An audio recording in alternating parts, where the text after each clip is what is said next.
우리가 그동안 계속해서 출애굽기 1장부터 시작해서요 마지막 장까지 우리가 전체적으로 살펴보았습니다. 핵심은 그거였지요. 하나님은 죄에 빠져 있는 이스라엘 백성들을 출애굽시켜서 홍해를 건너게 하시고 죄의 근성, 노의 근성에서 하나님은 건져내셔서 물 빼는 작업을 시작해서 어디로요? 가나안 땅으로 인도하시는데 거기가 무슨 장소라고요? 은혜의 장소라고요. 하나님의 은혜 아니고서는 살아갈 수 없도록 하나님이 체질을 바꿔 놓으신 거고, 하나님이 그 죄의 근성을 가지고 있던 모든 것들을 바꿔서 은혜의 근성으로 살아갈 수 있도록 체질을 바꾸는 그 작업을 하나님은 이스라엘 백성들을 통해서 하셨어요. 우리도 하시는 거죠. 그래서 우리도 죄의 근성에 빠져 있고 노의 근성에 있다가 하나님이 우리를 광야로 이끌어 주시고 그 광야에서 끊임없이 훈련시키셔서 은혜 근성, 체질이 바뀌어서 은혜 근성으로 살아갈 수 있도록 하나님이 만드셨는데, 그 은혜 근성의 삶의 중심에 뭐가 있다고요?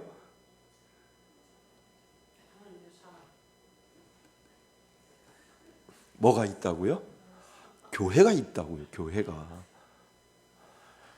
뭐가 있다고요? 교회.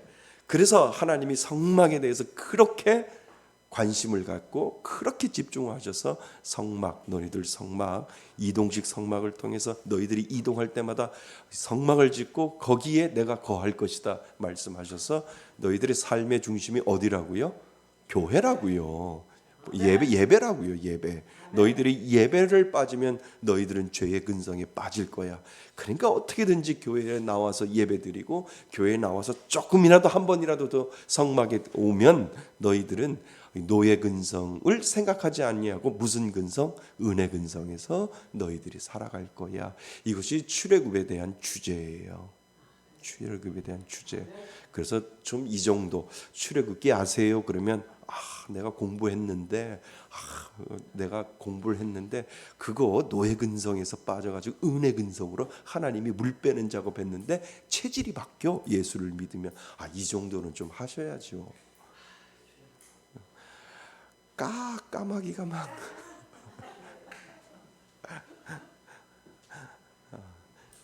그 정도까지는 좀 아셔야죠. 네, 어느 책에도 안 나왔어요.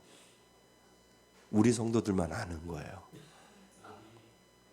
정말요. 어디 가서 이렇게 얘기하면 그거 누가 어디에서 배운 거예요? 우리 교회는 이 정도 수준이야. 이렇게 이야기하시면 하나님이 그냥 이스라엘 백성들을 400년 노예에서 끄집어낸 게 아니라 그 노예 근성에서 은혜 근성으로 만들기 위해서 광야로 내보내서 하나님을 훈련시켰는데 체질을 바꿔놓았어. 그래서 예수 믿으면 옛 습성을 잃어버리고 은혜의 근성으로 살아가. 근데 그것이 무엇을 중심으로? 교회를 중심으로 살아가도록 하나님이 출애굽기를 한번 읽어봐. 후반전에 끊임없이 하나님이 성막을 짓는 것을 가르쳐서 그 성막 짓는 사람들을 통해서 하나님이 은혜 근성의 중심축에 뭐를 두었다고요? 교회를 두었고 예배를 하나님이 두었어. 끝. 그러면은요 박사학위예요. 안 믿으셔도 돼요. 예, 그렇게 이제 해서 저희들이 그 출애굽기를 다 끝냈습니다. 한번 해보시죠. 시작. 예, 출애굽기 이렇게 해서 끝내는 거예요. 잘하셨어요. 네. 자, 그리고요 오늘부터 제가 계속해서 궁금하고 계속해서 이게 궁극적인 목적이 구원이잖아요. 아무리 교회를 다녀도 내가 구원에 대한 확신이 없으면 정말 헛다니는 거잖아요. 그죠? 우리 다 천국 가야 되잖아요. 근데 내가 머리로 믿어서 가슴에까지 내려와야 되는데 이 구원에 대한 부분들, 하나님이 나를 부르심에 대한 구원에 대한 가장 민감하고 가장 원초적인 거를 우리가 한번 다루어야 될 필요가 있어서 예전에도 했지만 지금 다시 이것을 끄집어서 몇 회에 걸쳐서 제가 이 부분들을 좀 하려고 해요. 그래서 교재 그냥 하는 것보다는 이렇게 교재를 만들어서 한 장, 쉽잖아요. 목사님 2장도 아니고 한 장이네요. 앞에 하다가 뒤로 넘어가서 조금만 하면 집에 가는데요. 그죠? 그래서 제가 한 장으로 요약을 했으니까 어려워하지 말고 금요일 날은 이제 당분간은 이렇게 해서 또 이것이 끝나면 또 설교식으로 또 했다가 또 요게 끝나면 또 공부식으로 했다가 또 설교식으로 했다가 이렇게 좀 번갈아 가서 하면 좋겠다. 그래서 우리 성도들한테 그냥 흘려보내는 것이 아니라 좀 기억하기 위해서 이렇게 또 교재로 또 몇 번에 걸쳐서 이렇게 해 보면 여러분들이 좀 괜찮지 않겠는가 이런 생각을 하게 됩니다. 그래서 계속해서 여러분들이 스스로 내 자신에게 질문을 하면서 생각해 보셔야 돼요. 나 정말 구원받은 사람 맞는가? 당신 구원받았습니다. 예, 아멘. 나 천국 갈 수 있습니다. 머리로 이해하는 것이 아니라 정말 그 머리로 이해하는 언더스탠딩이 아니라 내 가슴 속에 그 뜨거운 부르심의 은혜, 하나님의 구원의 은혜가 있는지를 다시 한번 생각해 보시는 그런 시간을 여러분들이 스스로 가지셔야 돼요. 이거 해결이 안 되면 아무 소용이 없다니까요. 아무리 교회 문지방이 닳도록 왔다 갔다 해봐도 이거가 내 안에 해결이 안 되면 아무 소용이 없는 교회 헛다니는 거예요. 그래서 이 부분들을 여러분들이 좀 잘 다루어서 그래, 나 뒤로 넘어져도 구원받은 백성이야. 나 뒤로 넘어져도 하나님, 내가 죽어서 하나님 앞에 난 갈 수 있는, 누가 뭐라 그래도 이 확신이 내 가운데 있어 라고 하는 이 믿음의 고백이 여러분들 가운데 있어야 됩니다. 자, 그래서요 오늘 요한일서 4장 10절 말씀을 가지고 한번 제목 큰 소리로 한번 읽어보겠습니다. 시작. 구원으로의 부르심은 하나님의 사랑과 은혜의 표현이다. 자, 잘 보세요. 하나님이 구원하시기 위하여 누구를 불러요? 나를 불러요. 하나님이 그 구원으로의 부르심은 하나님의 뭐와? 사랑과 또 뭐요?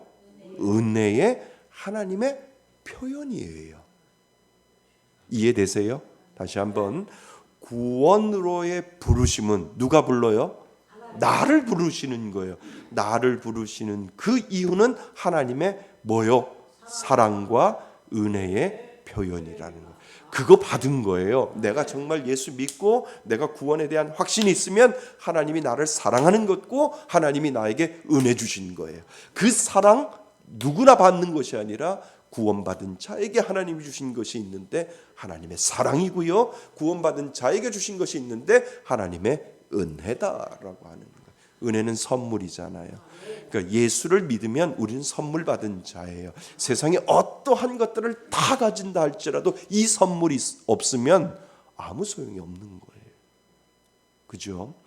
800km를 아무리 걸어가도 내 안에 하나님이 그냥 의식적으로 생각나는 것이 아니라 정말 피부로 내 안에 들어와 있으면 그 사랑에 그냥 눈물 흘릴 수밖에 없고, 그 사랑 때문에 하나님, 다 잃어버려도 다 없어도 하나님이 내 삶의 마지막까지 계시는 그 하나님이기에 하나님, 저는 그 은혜 가지고 천국 갑니다 라고 하는 그 믿음의 고백을 우리가 할 수 있다라고 하는 거죠. 그래서 이거 몇 번에 걸쳐서 계속 할 텐데 여러분 스스로 질문을 하세요. 나 정말 구원받은 백성 맞는가? 내가 지금 죽어도 하나님 앞에 갈 수 있는 그러한 자격이 나한테 있는가를 계속해서 질문하고 계속해서 질문해서 이것이 해결되지 않으면 아무 소용이 없다는 거예요.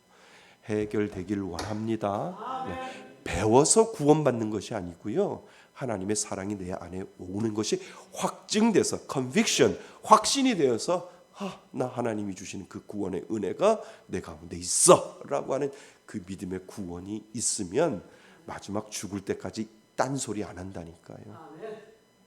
그리고 하나님 붙잡고 마지막에 천국 갈 수 있는 그 은혜를 하나님이 믿는 자에게 주셨다는 것, 여러분 그거 기억하실 수 있기 바랍니다.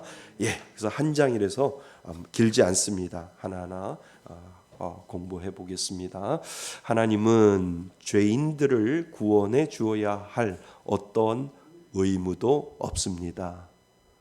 하나님이 의무를 가지고 계시는 하나님이 아니잖아요. 예, 의무가 없어요. 우리는 죄인인데 죄인을 구원해 주어야 할 어떠한 책임이나 의무도 없습니다. 그러나 그분의 사랑으로 범죄한 죄인들을 하나님께 나오도록 초대합니다. 그분의 뭐예요? 사랑이에요. 하나님이 나를 사랑하시는 그 사랑 때문에 우리를 하나님께로 나오도록 계속해서 하나님이 어떻게 하셔요?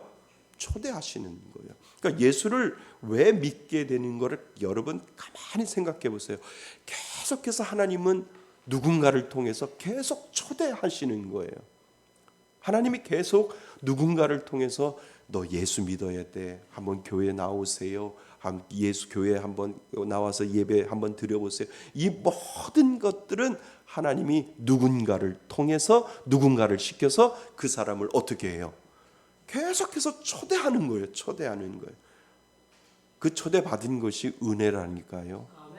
초대받지 못한 사람도 있고 초대해도 오지 않는 사람도 있는데 내가 그 초대에 응해서 어느 날 갑자기 교회 와서 앉아있고 어느 날 갑자기 예수를 믿게 되고 어느 날 갑자기 세례를 받게 되고 어느 날 갑자기 교회에 쑥 들어와서 헌신하고 봉사하고 섬기는 그 모든 것들이 자연스러워지는 것, 하나님의 초대에 응해서 내가 섬길 수 있는 그 구원의 은혜를 하나님이 나에게 주셨다는 거예요. 그죠?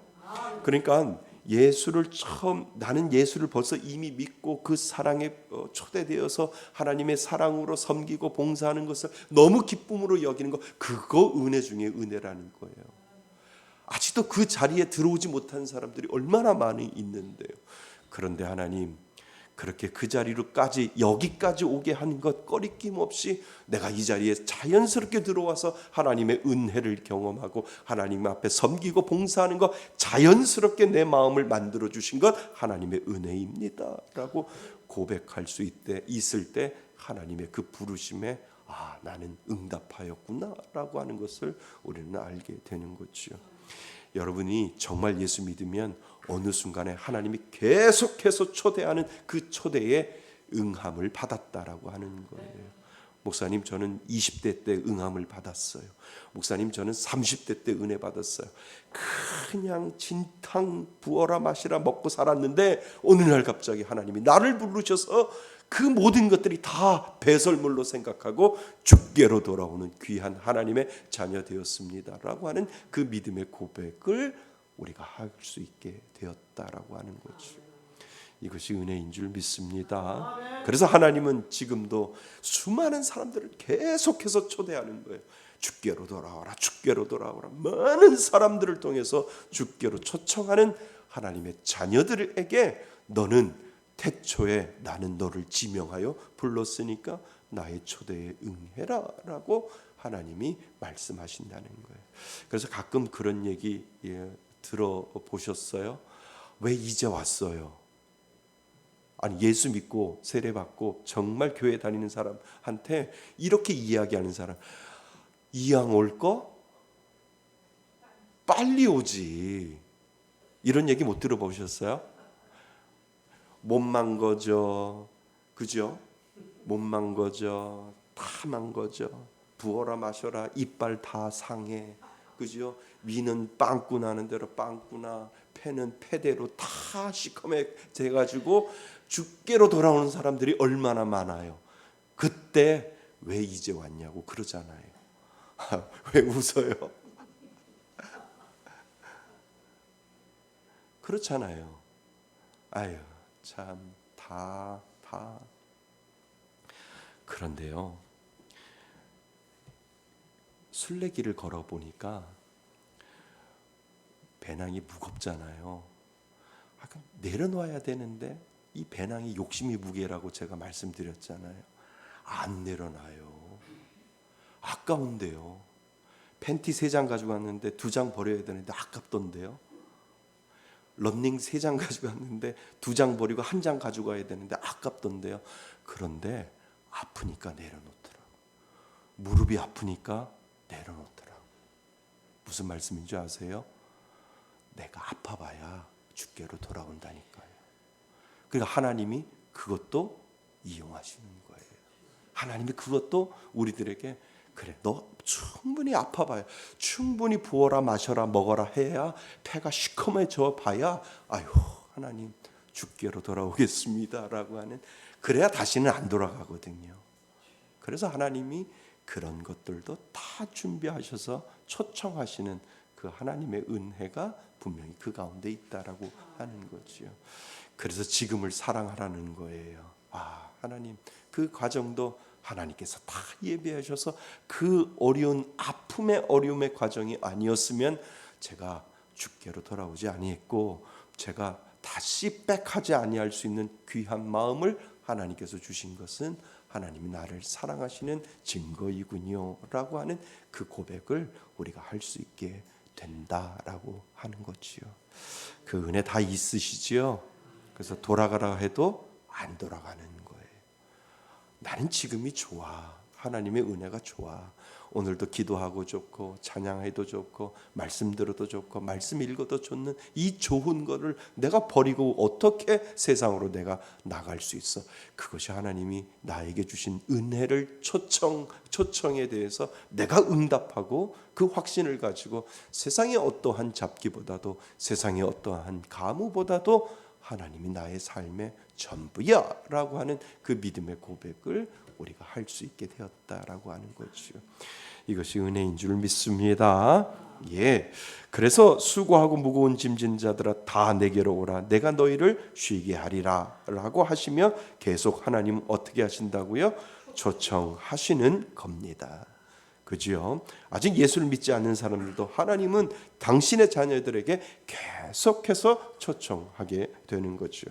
하나님께서 죄인들에게 자신을 통해 구원받으라고 초대하시는 것은 그분이 은혜가 풍성하시며 용서하시는 하나님이심을 보여줍니다. 맞지요?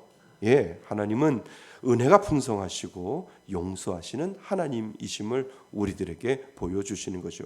그러므로 바울은 하나님이 창세 전에 그리스도 안에서 우리를 택하실 때 자신의 사랑 안에서 그렇게 하셨다고 말씀하십니다. 그래서 태초에 하나님이 우리를 지정하여 우리를 사랑하시겠다라고 말씀하시는 거죠. 그래서 우리는 그것을 아는 거예요. 내가 예수를 믿게 되면 당신은 이미 태어나기도 전에 하나님이 당신을 지명하고 불렸고 당신을 하나님의 자녀로 만들어 놓으셨음을 언제부터 내가 내 씨가 부모의 뱃속에 엄마의 뱃속에 있기도 전에 하나님은 이미 예정하시고 하나님은 이미 나를 사랑하시겠다고 내가 태 안에 태어나기도 전에 창세전부터 하나님은 나를 이미 조성해 놓으셨다라고 하는 것을 그때서야 알게 되는 거죠. 그럼요. 여러분들이 하나님 믿으세요? 아멘. 지금 구원의 확신이 여러분들한테 있으세요? 아멘. 그러면 이렇게 가는 거예요. 하나님이 이미 나를 택정하셨구나. 아멘. 자, 한번 해보세요. 하나님이 이미 나를 택정하셨구나. 내가 태어나기도 전에 우리는 그것을 아는 거예요. 그러니까 이것이 은혜이고 이것이 우리들에게 복으로 다가오게 되는 거지요. 자, 그러므로 바울은 하나님의 창세전에 그리스도 안에서 우리를 택하실 때 자신의 사랑 안에서 그렇게 하셨다고 말합니다. 하나님이 이 세상을 창조하기 이전부터 창조된 후 타락한 자들 가운데 자신이 선택할 자들을 이미 사랑하셨다면 우리를 향한 그분의 사랑은 조건 없는 사랑임을 알 수 있습니다. 하나님은 사랑하시겠다라고 하는데 어떠한 조건을 붙여요? 안 붙여요. 내가 잘나서 하나님이 사랑하시는 게 아니에요. 그 주권은 누구에게 있어요? 하나님에게 있어요. 그러니까 나중에 우리가 가서 물어보시면 돼요. 왜 저를 사랑하셨습니까? 라고 그것을 하나님 앞에 물어보시면 되는데 하나님도 아마 그러실 거예요. 나도 몰라. 그냥 네가 좋아. 나도 몰라. 그냥 난 네가 좋아. 그래서 난 너 그냥 무조건 뭐 하기로 했다고요? 사랑하기로 했다라고 하나님이 분명히 말씀하실 거라는 거죠. 분명히 물어보세요. 천국 가면 하나님 왜 저를 선택하셨습니까? 왜 저를 하나님을 믿도록 만들어 놓으셨습니까? 그러면 하나님이 그렇게 말씀하신다는 거. 나도 몰라. 그냥 나는 내가 좋아. 그냥 너 사랑하기로 했어. 묻지도 말고 따지지도 마. 그냥 나 너 사랑하기로 했어 라고 하나님께서 분명히 그 말씀을 하실 거라는 거죠. 우리는 그저 하나님 감사합니다 라고 고백하기만 하면 됩니다. 그래서 그분의 사랑은 조건 없는 사랑임을 알 수 있습니다. 세상이 있기 이전에 우리는 아직 존재조차 하지 않았기 때문에 우리의 뭐도, 믿음도, 우리의 선행도 우리를 향하신 하나님의 사랑의 이유가 될 수 없습니다. 우리가 잘나서, 우리가 너무 믿음이 좋아서, 우리가 선행을 해서 하나님이 우리를 사랑한 것이 아니라 그 모든 것들은 하나님의 사랑의 이유가 될 수가 없다는 거예요. 그냥 하나님은 나 너 사랑하기로 했어 라고 하는 그 무조건적인 사랑이 우리들에게 다가왔다라고 하는 거죠. 이거 깨달으면 얼마나 행복한 줄 아세요? 이거 깨달으면 얼마나 많은 사람들 중에 내가 뭐 당했다고요? 선택당했다고요. 선택당했다고요. 이 선택이 나한테 고백되어질 때는 세상의 어떠한 축복보다도 가장 놀라운 축복이 저와 여러분들 가운데 있다라고 하는 거지요. 이거 퍼센티지가 많을 것 같아요? 퍼센티지 없어요. 그렇게 많아요. 왜요? 낙타가 어디 귀요? 바늘 귀에 들어가는 게 더 어렵다. 그렇잖아요. 그러니까 분명히 교회만 다니면 다 구원받는다 아닐 것 같아요. 정말 천국에 가보면 알겠는데 정말 천국에 가보면 와야 될 사람 안 보일 가능성이 더 많다는 거예요. 가장 불행한 게 뭘까요? 다 가 있는데 저만? 그것처럼 불행한 게 어디 있어요? 저만 가 있는데 다 안 왔어요. 그러면 얼마나 불행하겠어요. 아마 하나님한테 혼나지 않을까 이런 생각을 하게 됩니다. 자, 그래서 세상에 이것만 깨달아도 이 세상의 어떠한 것보다도 가장 큰 축복을 우리는 하나님 앞에 받고 있다라고 하는 거예요. 수많은 사람들 중에 나를 택해 잡으시고 나의 이름을 부르시고 사랑하겠다고 무조건 나의 믿음도 아니고 나의 선행도 아니고 나의 잘남도 아니고 아무것도 아닌 내가 태초에 내가 태어나기도 전에 하나님은 나를 기억하여 주셔서 나를 사랑하겠다고 말씀하셔서 나를 끊임없이 초청하시고 주님 전에 불러주셨던 그 하나님의 은혜만 생각하면 좀 없어도 괜찮아요. 좀 고난이 와도 괜찮아요. 좀 어려움이 와도 괜찮아요. 좀 힘든 곳 와도 괜찮아요. 왜요? 그 모든 것들 중에 가장 큰 축복이 나를 선택하여 주신 그 은혜가 내 가운데 있기 때문에 하나님 이거 하나만으로 만족합니다 라고 하는 이 믿음의 고백을 우리가 하나님 앞에 올려드리는 것, 이것은 축복 중에 축복이라고 하는 거죠. 그래서 선행도 믿음도 선행도 우리를 향하신 하나님의 사랑의 이유가 될 수 없습니다. 우리를 향한 하나님의 사랑이 시간 안에서 발생한 것이 아니라 영원 속에서 결정되었습니다. 이 고백이 우리가 되어진다는 거지요. 우리는 그분에게 우리를 사랑해 달라고 요구한 적도 없습니다. 그런데 하나님이 우리를 뭐 하셨다고요? 먼저 사랑하신 것입니다. 이것이 은혜라니까요.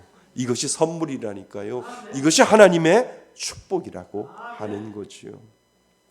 그래서 우리는 하나님 앞에 열심히 뭔가를 선행을 해서 주께로 나가야만 복을 받는 그런 존재가 아니라 이미 우리는 복을 받은 존재예요. 받았기 때문에 감사해서 신앙생활하는 거고, 받았기 때문에 하나님의 은혜가 너무나도 감사해서 하나님 앞에 감사하는 감사의 종교가 다른 타 종교하고 전혀 다른 이상한 논리를 가지는 그 은혜가 믿는 사람들에게 분명히 있다는 거예요. 감사가 있기 때문에 봉사하는 거고요. 감사가 있기 때문에 섬기는 거고요. 감사가 있기 때문에 하나님 앞에 예물 드리는 거고요. 감사가 있기 때문에 하나님 앞에 섬기고 헌신하고 봉사하고 하는 모든 것들이 다 해도 뭐가지가 않아요? 아깝지가 않은 거죠. 왜요? 가장 귀한 것을 내가 받았기 때문에 그렇다는 거죠. 그죠? 이것이 은혜인 줄 믿습니다. 그래서 우리는 그분에게 우리를 사랑해 달라고 요구한 적이 없는데, 그런데 하나님이 우리를 먼저 사랑하신 것입니다. 이 우주 가운데 우리를 가장 먼저 사랑해 주시는 존재는 하나님 한 분뿐이라는 거예요. 다른 종교에는 이렇게 없어요. 하나님이 난 너를 사랑한다. 하나님이 먼저 오셔서 우리들에게 그 사랑을 베풀어 주실 때 그 사랑에 감사하여 예배드리고 그 사랑에 감사하여 하나님 앞에 영광 돌리며 우리는 살아가는 존재가 되었다는 것이지요. 하나님의 사랑은 죄인을 찾아 나서는 그분의 모습에서 잘 발견됩니다. 자, 그 다음부터 잘 보세요. 사실 하나님이 최초로 누구를 부르실 때, 아담을 부르실 때 하나님은 죄인을 찾아오셨다는 거예요. 자, 창세기에 보면 아담아 내가 어디 있느냐. 하나님이 누구를 찾아왔어요? 죄인인, 죄를 지은 그 선악과를 따먹은 아담을 하나님이 먼저 찾아오셨다는 거예요. 인간이 최초인 인간에게 아담에게 찾아오셨듯이 하나님은 지금도 죄인에게 찾아오신다는 거예요. 누구야? 내가 어디 있느냐. 하나님이 몰라서 부르는 거예요? 아니요. 알면서 그 이름을 하나님이 부르시는 거지요. 하나님의 질문은 그분이 아담의 숨어 있는 위치를 모르시기 때문이 아닙니다. 하나님은 죄의 발생과 죄인이 행한 모든 것을 아십니다. 하나님이 죄인을 찾으러 오실 때는 죄인이 무슨 죄를 지었는지 아시기 때문에, 그 다음 줄요, 아시기 때문에 가장 먼저 그 죄인이 자신이 지은 죄에 대해서 고백을 듣고자 오시는 것입니다. 맞습니까? 예, 내가 죄인이기 때문에. 근데 아담은 그 자신이 잘못된 것을 고백했어요? 아니요, 핑계를 댔지 않아요. 그지요? 저 여자가 따줘서 내가 먹었습니다 라고 핑계를 댔잖아요. 그러니까 하나님은 죄인을 찾아올 때 가장 먼저 하나님이 듣고자 원하는 것이 자신의 고백이에요. 죄에 대한 고백. 그 고백을 듣고자 하나님은 아담아 어디 있느냐.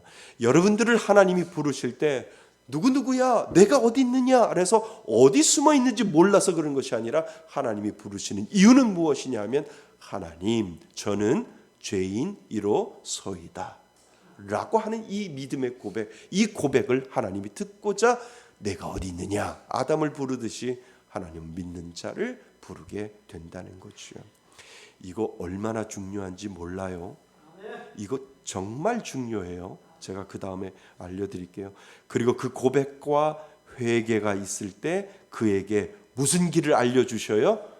구원의 길을 알려주시기 위해서 오신 것입니다. 그러면요, 보세요. 가만히 여러분들 생각해 보세요. 내가 예수 믿을 때 눈물 콧물 흘리면서 죄 회개해 보신 적 있으세요?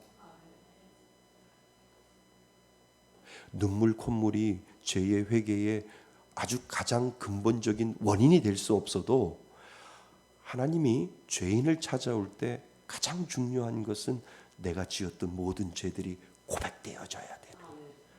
하나님이 아담아 내가 어디 있느냐라고 할 때 핑계를 대는 것이 아니라 누구야 내가 어디 있느냐라고 할 때 하나님이 듣고자 원하시는 것은 나의 죄의 고백이라는 거예요. 그래서 정말 예수 믿으면 꼭 저는 물어보는 것이 있어요.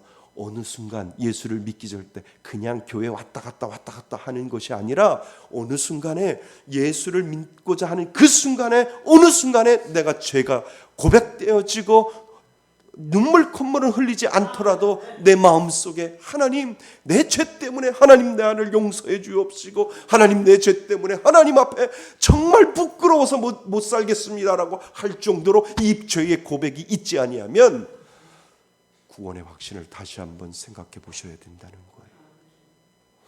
정말 하나님이 아담을 찾아오듯이 오늘을 사는 우리들에게도 믿는 자에게 처음 하나님이 찾아올 때 제일 먼저 묻는 것이 내가 어디 있느냐라고 하는 것이, 네가 어디 숨어 있는지 몰라서 그런 것이 아니라 너 죄는 네가 알잖아. 나는 그 고백을 듣고자 원한다라고 하나님께서 말씀하신다는 거예요. 그러니까 이 과정이 있어야 돼요.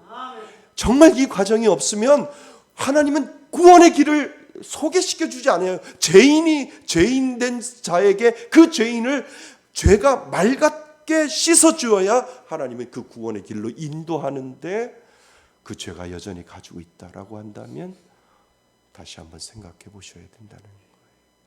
한번 가만히 생각해 보세요. 그냥 얼렁뚱땅 내가 예수 믿고 여기까지 왔고, 얼렁뚱땅 내가 예수 믿고 집사가 될 수 있고, 권사가 될 수 있고, 안수집사 될 수 있고, 장로가 될 수 있어요. 목사까지 될 수가 있어요. 그런데 어느 순간 하나님, 내 죄가 이렇게 부끄러운 줄 몰랐습니다. 하나님 나를 용서해 주세요라고 하는 이 고백을 하나님이 듣고자 원하신다니까요. 아담에게도 그것을 듣기를 원하셨는데 핑계댔잖아요. 그런데 그 고백이 있을 때 하나님은 그때 무슨 길을 열어주셔요? 구원의 길을 열어주신다는 거예요. 그러면 여러분들이 언제 어느 순간에 예수 믿었는지 저는 모르지만 그 순간부터 시작해서 지금까지 나는 내 죄를 하나님 앞에 고백한 적이 있나? 내가 내 죄를 하나님 앞에 울면서 눈물 흘리면서 하나님 내 죄가 이렇게 부끄러운 줄 몰랐습니다라고 하는 이 믿음의 고백이 있었나라고 하는 것을 우리가 다시는 한번 내 자신을 뒤돌아봐야 돼요. 이게 없으면 세례 받아도 소용이 없다니까요. 세례는 의식적인 거잖아요. 그러니까 세례 받아서 내 죄가 완전히 씻어지는 것이 아니라 내가 영적인 이 믿음의 고백이 내 안에 있지 아니하면 구원의 길이 열리지 않는다는 거예요. 그래서 내가 하나님을 믿으면, 하나님을 믿습니다라고 할 때 정확하게 목회자라면 물어보셔야 돼요. 어느 순간에 죄에 대해서 애통해하면서 죄에 대해서 하나님 앞에 눈물 흘린 적이 있는지요? 그 죄에 대해서 정말 하나님 정말 부끄러워서 못 살겠습니다, 내 죄를 용서하여 주옵소서라고 하는 이 믿음의 고백을 하나님 앞에 하신 적 있습니까? 라고 물어봤을 때 목사님 있었어요. 예배 드리는데 내 죄가 너무나도 창피해서 하나님 앞에 눈물을 흘리면서 시간 가는 줄 모르게 죄를 회개하고 고백했습니다. 하나님 앞에 용서를 구했습니다 라고 하면 그분은 구원의 길이 열려 있었다라고 하는 거죠. 그런데 목사가 되고 장로가 되고 안수집사가 되고 장로 권사가 됐는데도 그 과정이 긴가민가 하면 정말요, 아니 남들 생각하지 말고요, 이거 정말 하나님과 나 사이에 1대1 관계라니까요. 죽으면 끝이에요. 죽기 전에 이거 해결하셔야 돼요. 나 정말 하나님 앞에 회개했었던 그 경험이 있는가? 이것이 없으면 아무 소용이 없다니까요. 그냥 배워서 구원이에요. 배워서 구원은 아무 소용이 없어요. 배워서 구원은 것이 아니라 하나님이 그 사랑이 나에게 와서 내가 믿음으로 고백하고 하나님의 그 구원의 은혜가 내가 깨달아져서 하나님이 나를 사랑합니다라고 하는 이 믿음의 고백 후에 성경이 그렇게 가르쳐주는 거예요. 그것이 회개였고 그것이 하나님의 사랑이었고 하나님의 구원의 길이었구나라고 하는 것을 성경을 통해서 알게 될 때 깨닫고 알게 되는 것이 진정한 구원의 은혜다라고 하는 거예요. 아주 이거 심각한 거예요. 그래서 정말 자신의 죄에 대한 고백의 시간이 있었는지를 다시 한번 보셔야 됩니다. 그러므로 하나님이 우리에게 오심이 우리에게 큰 복이 되는 것입니다. 하나님이 아담에게 어디 있느냐고 물으신 것은 그가 원래 있어야 할 하나님과의 무슨 자리, 교제의 자리에서 이탈되어 있음을 그에게 깨닫게 하시려고 하는 겁니다. 죄 이전에 아담을 하나님은 찾고 계신다는 거죠. 죄로 인하여 숨어 있지 말고 하나님께 나와 죄를 자백하고 구원을 받으라는 하나님의 무슨 초대? 사랑의 초대가 거기에 있다라고 하는 겁니다. 구원으로의 부르심을 받은 것이 하나님의 영원한 조건 없는 사랑에서 나온 것일 뿐만 아니라 하나님의 은혜에서도 비롯된 것입니다. 하나님의 은혜가 뭐예요? 디모데후서 1장 9절 읽어보겠습니다. 시작. 하나님이 우리를 구원하사 거룩하신 소명으로 부르심은 우리의 행위대로 하심이 아니요 오직 자기의 뜻과 영원 전부터 그리스도 예수 안에서 우리에게 주신 은혜대로 하심이라. 아멘. 이거 다 받으신 줄 믿습니다. 영원 전부터 그리스도 예수 안에서 우리에게 주신 뭐대로? 은혜대로 하심이라. 우리가 예수를 믿으면 이 은혜 다 받은 사람이라는 거죠. 이 은혜가 하나님의 사랑으로부터 시작되어 있다라고 하는 겁니다. 이 은혜도 창세전에 하나님이 우리에게 주기로 작정하신 것입니다. 하나님이 우리를 구원으로 부르신 것은 우리의 선한 행위에 비추어 우리가 구원받을 만한 가치가 있기 때문이 아니라 순전히 하나님의 뭐요? 은혜의 영광을 뭐하도록? 찬송하도록 하기 위한 것입니다.